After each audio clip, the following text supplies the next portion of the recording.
Um dos seus projetos é a desfavelização. E a gente sabe que dentro da favela é onde nasce a nossa identidade cultural.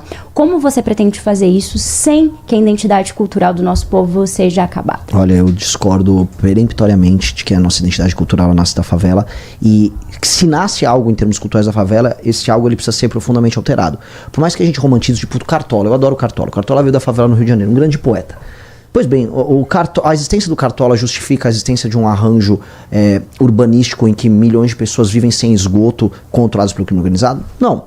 Mas eu tenho certeza que se houvesse um bairro bom, o Cartola existiria ali e ia fazer arte de qualidade. Hoje a arte, vamos dizer, a arte de massa que surge da favela não é o Cartola. A arte de massa é o MC Pose do Rodo, é o Oruan.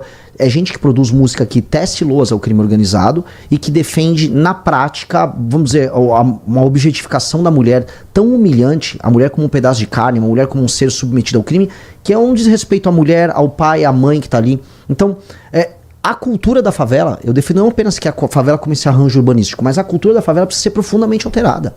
Hoje, né, se eu fosse ser um esquerdista, o esquerdista diz que é o seguinte: a cultura serve para justificar as relações materiais. Eu vou me comportar agora como um esquerdista no sentido de dizer, a cultura que sai da favela, ela serve para justificar o sistema de relações em que o crime manda nas pessoas.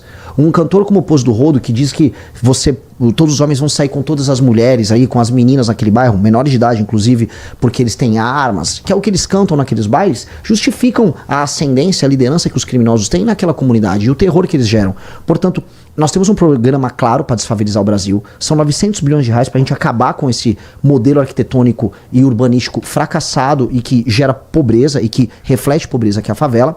Só que nós temos que tornar também a favela um lugar que cria uma cultura de confiança, uma cultura em que as pessoas cuidem do seu bairro, que as pessoas se sintam protegidas e parte do Estado brasileiro. Hoje, por exemplo, essa cultura da favela, ela gera, por exemplo, a gravidez na adolescência desproporcionalmente mais alta lá. Então, essa cultura está sendo boa para as mulheres que moram na favela? Essa cultura está sendo boa para o menino que quer estudar e que mora na favela? Não. Então, o nosso ataque à favela como instituição é ataque a um modelo também cultural. Por isso que eu discordo de você nesse elemento. Há coisas boas que surgiram dali, mas eu tenho certeza que essas pessoas talentosas que estavam ali poderiam criar isso em outro modelo, num bairro. Vou dar um exemplo. O samba em São Paulo, ele não surgiu da favela.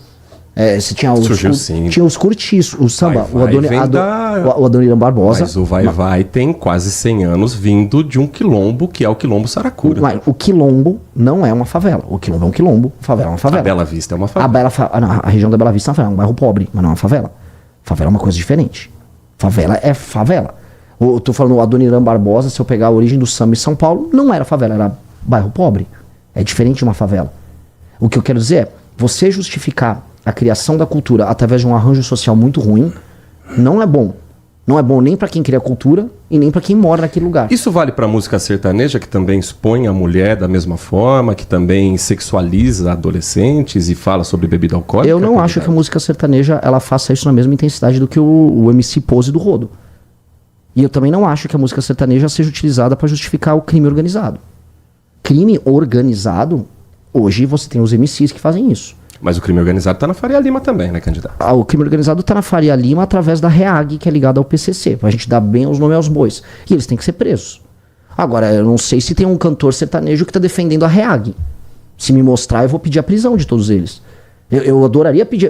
olha só, eu gosto mais de samba do que boa parte do sertanejo. Mas não é resumir muito a cultura da favela a um MC apenas, a um tipo de cultura? Porque, por exemplo, a Mangueira do Cartola continua fazendo cultura. A Mangueira do Cartola continua fazendo cultura. Dito isso, a Mangueira trabalha para bicheiro também, que é ligado ao crime organizado. Até aí, o Carnaval do Rio de Janeiro é ligado a bicheiro.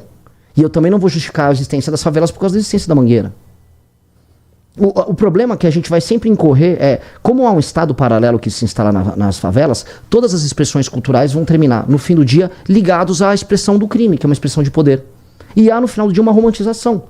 Houve agora uma ótima série da Globo lá, o Vale que é Escrito. Uhum.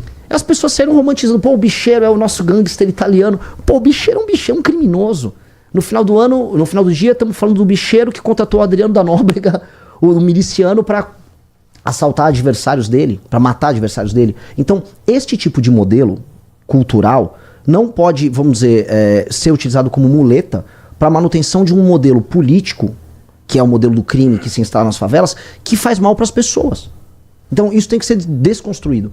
E a gente, por vezes, a gente é condescendente com uma coisa por causa da outra. Do tipo, não, mas se eu perder a favela e a poesia da favela? Cara, ninguém ali tá ligando pra poesia da favela se a favela continuar matando gente. As pessoas querem sair da favela. Tanto que aqui em São Paulo, especialmente, a maior parte dos artistas que ficam famosos, eles saem da favela e vão morar em Alphaville, que é um condomínio fechado.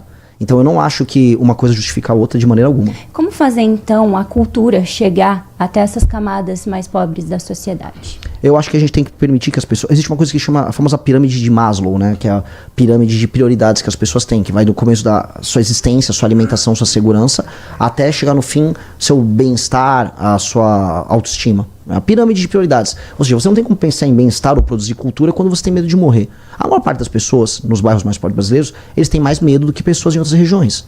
Porque elas vivem num ambiente de insegurança. Uma pessoa que mora numa favela, ela não tem um título de propriedade. E, em geral, quem tem a autoridade, quem tem o poder na favela, ela determina se a pessoa fica naquele lugar ou não.